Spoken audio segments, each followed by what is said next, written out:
Hola, Altubers. Hoy tenemos uno de esos vídeos de reconocimiento a la tarea de los antiguos a través de la celebración de un centenario.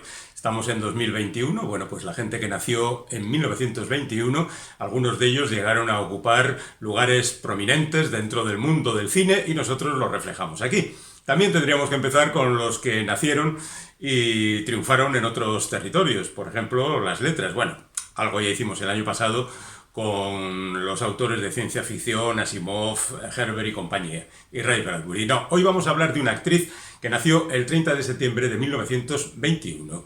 Nació en Escocia. Fue conocida como Deborah Kerr.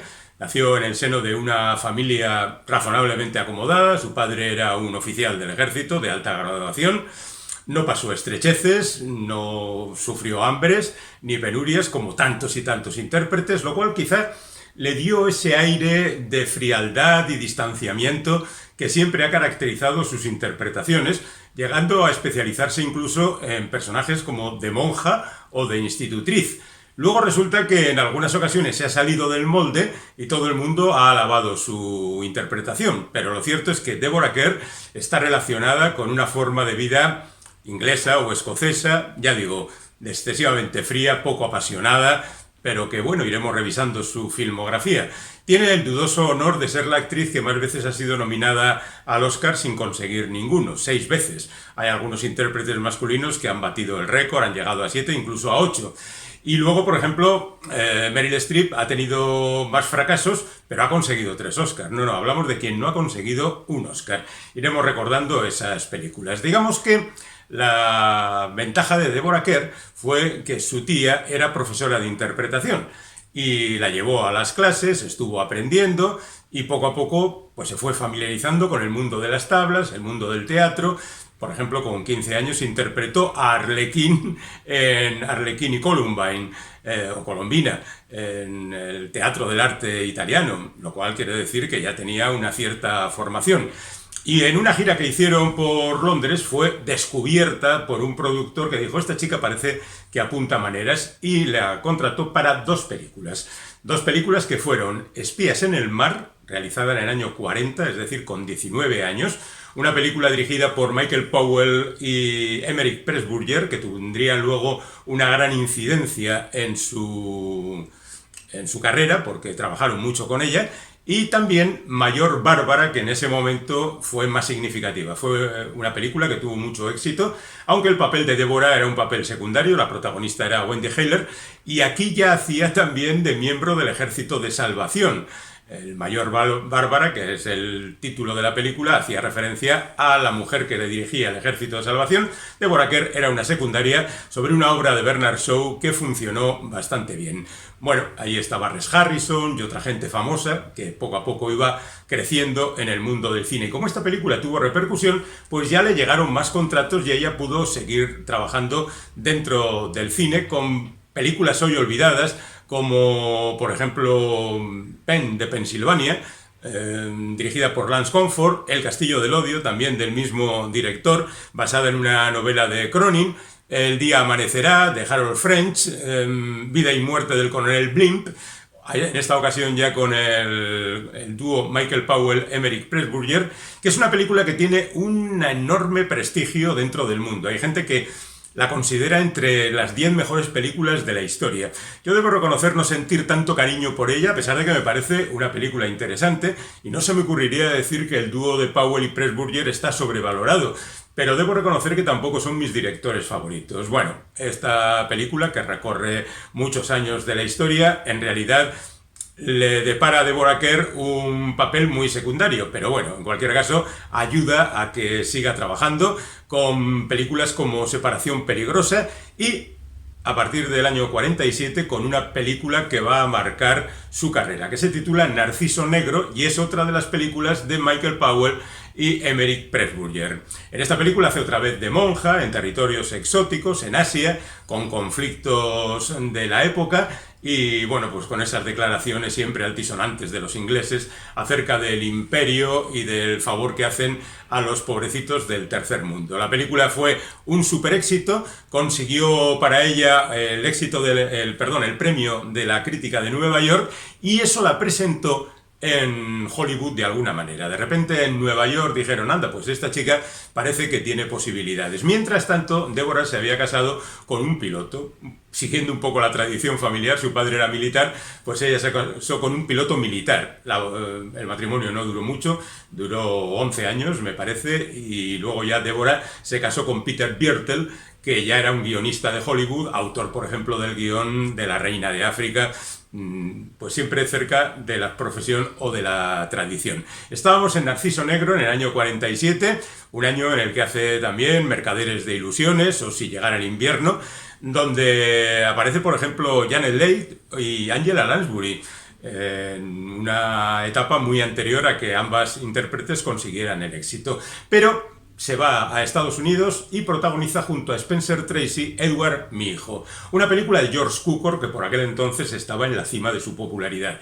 Y a pesar de que la crítica discutió la interpretación de Spencer Tracy, no tuvo reparos en decir que Deborah estaba espléndida en un papel, una vez más, hierático, distante y poco apasionado. Es la historia de un padre que está dispuesto a hacer lo que sea por su hijo. El hijo no aparece en toda la película y ella, pues, a pesar de lo que es convencionalmente aceptado, eso de que la madre se sacrifica más por su hijo, pues en esta ocasión era el padre. Esta es la primera vez que es nominada como mejor actriz y el primer fracaso de su historia. Después de eso, pues en Estados Unidos hay que hacer de todo, y protagonizó una comedia de Norman Taurog titulado Por favor, cree en mí.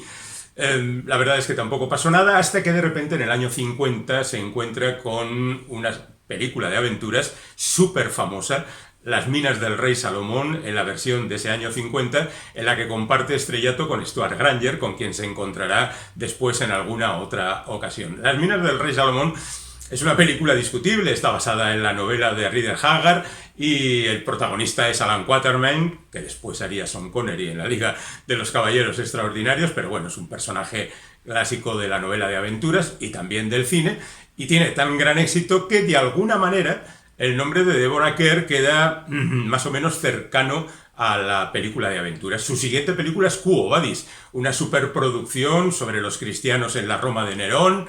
Ella es Ligia, una esclava que es cristiana, que trata de convencer a Marco Vinicio, el centurión romano interpretado por Robert Taylor, de que el cristianismo es estupendo. Y bueno, pues ambos acaban en la arena del circo y después Roma se quema. Esta dicen que es la primera película de Sophia Loren, pero solo como extra, alguien que pasaba por allí y nadie la ha distinguido nunca en los fotogramas. Otra película del mismo talante es Tempestad en Oriente, de Charles Vidor, donde está acompañada por Alan Ladd y Charles Boyer, una película de aventuras orientales que tampoco va muy allá. Pero a continuación repite con Stuart Granger El prisionero de Zenda, una película fantástica de aventuras con un personaje que es clavadito al príncipe heredero de un país centroeuropeo, que se ve metido dentro de una conspiración y que tiene que sustituirlo. Y al final está ese legendario duelo a espadas, solo comparable al de Scaramouche, que interpretan Stuart Granger y James Mason, que hace el papel de Rupert Denzau, un personaje de esos que se le queda clavado su nombre en la cabeza a los niños. A mí se me quedó. Bueno, ninguno de los dos muere en la batalla. Qué grande aquella pelea. Y luego a partir de ahí, pues ya aparece en Julio César, que en un reparto múltiple encabezado por Marlon Brando, la película de Mankiewicz, o La Reina Virgen de George Sidney, donde se cuenta más o menos la historia de Isabel I, o La Mujer Soñada de Sidney Sheldon con Cary Grant, que va a ser también compañero suyo en algunas películas, y nos encontramos con De aquí a la eternidad, que es otro de esos momentos revolucionarios en la historia de Deborah Kerr. De aquí a la eternidad es una película dirigida por Fred Zinnemann, hecha en el año 53, según la novela de Jack Jones, que reúne a una serie de talentos: Burt Lancaster, Montgomery Clift, Donna Reed, Frank Sinatra, Ernest Borgnine, un reparto casi infinito. Y fue ofrecido el papel que después interpretaría Deborah a Joan Crawford, que lo rechazó. Cuando se lo ofrecieron a Deborah, tuvo sus más y sus menos con su conciencia, porque el papel que le ofrecían era el de la mujer del comandante de Pearl Harbor, porque ahí se ambienta la historia, que tiene un romance con un sargento interpretado por Burt Lancaster. Después resulta que la escena de la playa, la tórrida escena de amor en la playa hawaiana, se convirtió en un icono de la época del amor romántico, aunque después de esa escena ambos dos tienen una disputa muy potente.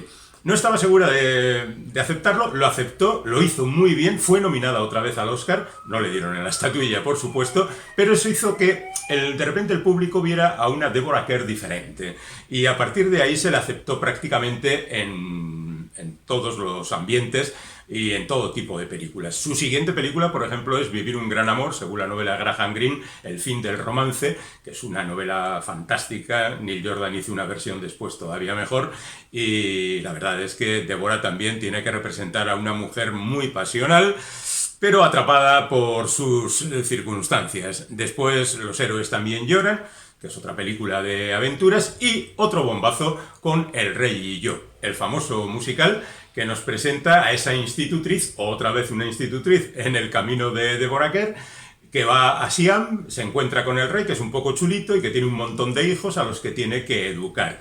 La película es un musical, Deborah canta razonablemente bien, Yul Brynner también razonablemente bien, pero tampoco enloquecen, y la película fue un éxito, y de ahí quedan algunas canciones memorables, como La marcha de los niños de Siam, y otras canciones que los más antiguos recordarán y tendrán en la cabeza. Otra nominación para el Oscar, y otro desengaño, es que es un no vivir. Por aquel entonces, Deborah ha llegado también al teatro, ha estado interpretando una obra también conflictiva titulada Té y simpatía. Eso lo hizo en el año 53.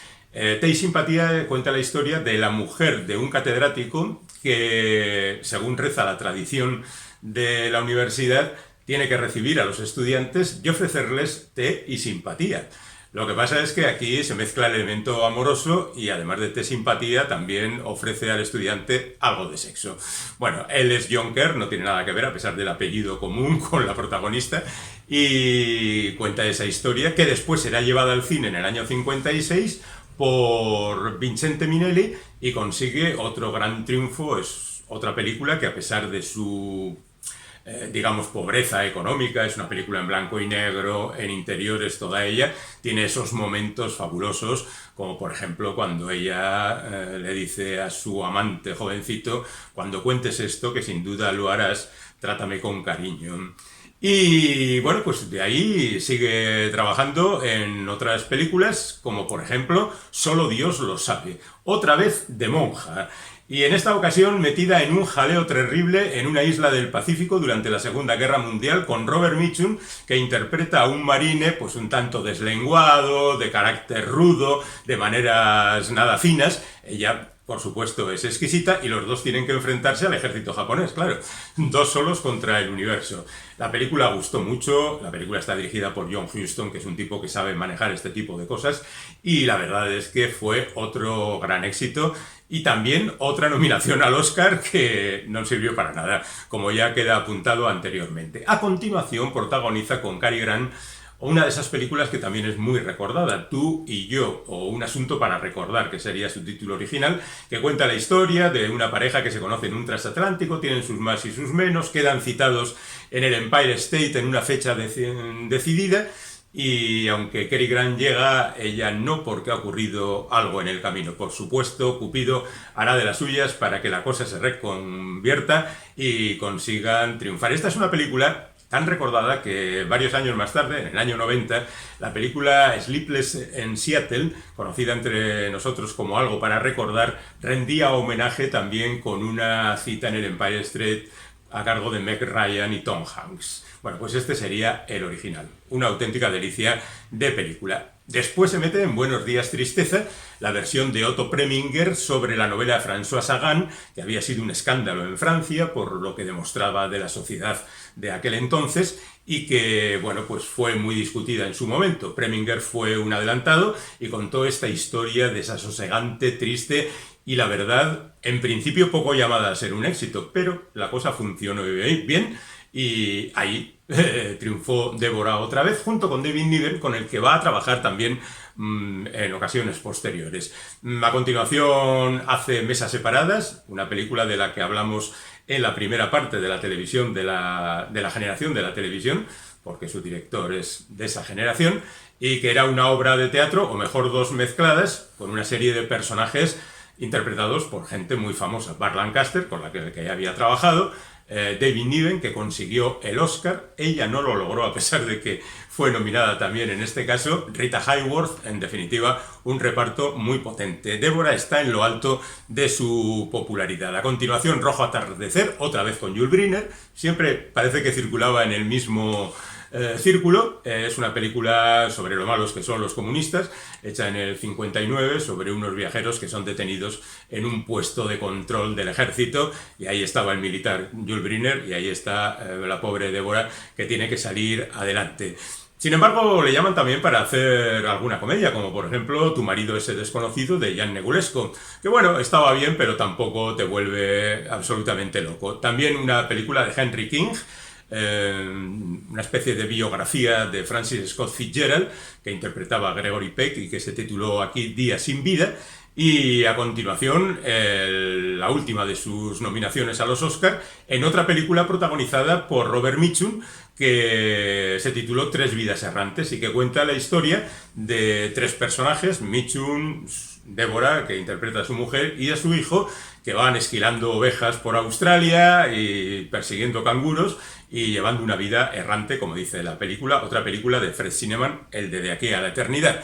Coincide de nuevo con Robert Mitchum en Página en Blanco, que es una película de Stanley Donen, posiblemente la que menos me gusta de Stanley Donen, y es mucho decir. Pero bueno, es una comedia muy fallida con Cary Grant, Robert Mitchum, Gene Simmons y la propia Débora, que no funciona en ningún momento, a pesar de que tiene muchos elementos para gustar. No funcionó, pero todavía tiene muchas bazas en su mano Débora. Hablamos de ellas. Vamos con la última película que protagonizó Gary Cooper. Estamos en el año 61 y filma con Michael Anderson, que también la había dirigido en su película anterior, Misterio en el barco perdido, y poco tiempo después moriría de cáncer, un cáncer que ya había advertido que venía padeciendo. En esa película, Gary Cooper parece el culpable del delito que es la trama de la película, y Deborah Kerr es su señora. La película solo es reseñable por ser la última de Gary Cooper, nada que destacar, pero a continuación hace la que para mí es la película que más me gusta de Deborah Kerr, que es Los Inocentes, en su título original. En España recibió el absurdo título de Suspense, y que no es sino una adaptación de Otra vuelta de tuerca de Henry James, el famoso relato terrorífico que Jack Clayton consiguió convertir en un monumento a las películas de terror sin sangre y sin ningún tipo de artificio para asustar. Es una película que crea un ambiente desasosegante, esa historia de la institutriz, otra vez una institutriz para Deborah Kerr, que llega a una casa donde la antigua institutriz y el jardinero habían tenido un affair, y hay sospechas de que sus cuerpos, sus mentes, sus espíritus se han reencarnado en los dos hijos del matrimonio propietario de la casa. Pero ¿es eso así? ¿Hay evidencias de ello o está todo en la cabeza de la institutriz, que es una reprimida y que ve así una salida a su sexualidad? Bueno, pues esta historia, si podéis verla de verdad, a pesar de que sea en blanco y negro, y es que le viene muy bien el blanco y negro a esta historia, es una película del año 61, fantástica, fantástica, fantástica. Hace su primera aparición en la televisión, no le gustó mucho y lo rechazó, y siguió haciendo luego pues otro tipo de películas como Mujer sin pasado, o La noche de la iguana, otra vez con John Huston, esa obra de teatro de Tennessee Williams, que por aquel entonces estaba muy de moda, y que protagonizaron en la pantalla Richard Burton, Ava Gardner, Sue Lyon, que había hecho Lolita, y Deborah Kerr. Es una historia, como todas las de Williams, muy intensa, muy de personajes llevados al límite, y otra vez a Deborah le toca hacer a la reprimida, que de repente ve que algo se mueve dentro de ella. Ya no estamos en los mejores tiempos de Deborah Kerr, empieza a descender su popularidad, interpreta un papel curiosito en Divorcio a la americana, junto con Frank Sinatra y Dean Martin, una comedia un poco tonta en la que ella es la mujer de Frank Sinatra y acaba en Puerto Vallarta casándose con Dean Martin. Bueno, nada reseñable. A continuación hace El ojo del diablo, más que nada porque está David Niven en el papel. Han contratado a Kim Novak, Novak se echa atrás, Es un papel que coge ella, la película es un desastre, una película de terror muy poco distinguida. Y a continuación, otra vez con John Huston, hace Casino Royale. Pero Casino Royale es esa película en la que aparecen 100.000 actores y actrices famosos, y la verdad es que su papel es un poco ridículo. Y eso, estamos en el año 67, empieza a pesar un poco en el ánimo de Deborah Kerr, como si debería ir dejando eso, y de hecho no le queda mucha carrera. Después hace Prudencia, Prudencia, que es una película sobre las píldoras anticonceptivas, donde otra vez se encuentra con David Niven. Bueno, no está mal, pero ahí lo dejamos. A continuación, con John Frankenheimer, hace Los Temerarios del Aire, que está interpretada por Burt Lancaster, donde expone un poquito más de piel de lo habitual en su carrera, y eso tampoco la deja satisfecha. Como que se siente mal interpretando este tipo de películas. Y llegamos a la última, la del año 69, El compromiso de Elia Kazan, que es esa película que todo el mundo dice que es malísima, y que además está basada en una historia bochornosa. También obra de Elia Kazan, que había escrito una novela, el arreglo, y luego la adaptó al cine. El protagonista es Kirk Douglas, ella hace de su mujer, del amante de Douglas hace Faye Dunaway, y del padre de Douglas hace Richard Boone. Es decir, que una vez más todo está en función del protagonista masculino, y Débora es una secundaria. Bueno, ella dice que hasta aquí hemos llegado, que tiene 49 años, que diría Clint Eastwood de todo esto, y decide retirarse. Es verdad que con el paso del tiempo, 13 años más tarde, decide volver a la televisión, protagonizar o aparecer como invitada en algunas series de televisión, miniseries principalmente, para no cansarse demasiado, Una canción en el crepúsculo. Por cierto, hace en televisión el papel de la enfermera de Testigo de Cargo, esa película donde el papel de la enfermera es secundario, pero es fundamental para sostener la imagen del abogado, ¿no? Ese enfrentamiento entre el abogado enfermo y su enfermera. Luego hace Toda una mujer, que es una serie de mucho éxito, y El retorno del piloto, y El jardín indio, y se encuentra otra vez con Robert Mitchum, y todo termina con una secuela de la serie Toda una mujer, que se titula Mantén vivo el sueño. Es en el año 87, y ella morirá después, con 86 años, en el año 2007. Nos deja para la historia todas estas interpretaciones, esa figura carismática, encantadora en ocasiones, capaz de hacer papeles muy diferentes de los que aparentemente aborda, y que se ha convertido, si no en un icono, porque no es muy recordada, sí en una actriz muy valiosa que hoy hemos querido recordar porque estamos en el centenario de Deborah Kerr.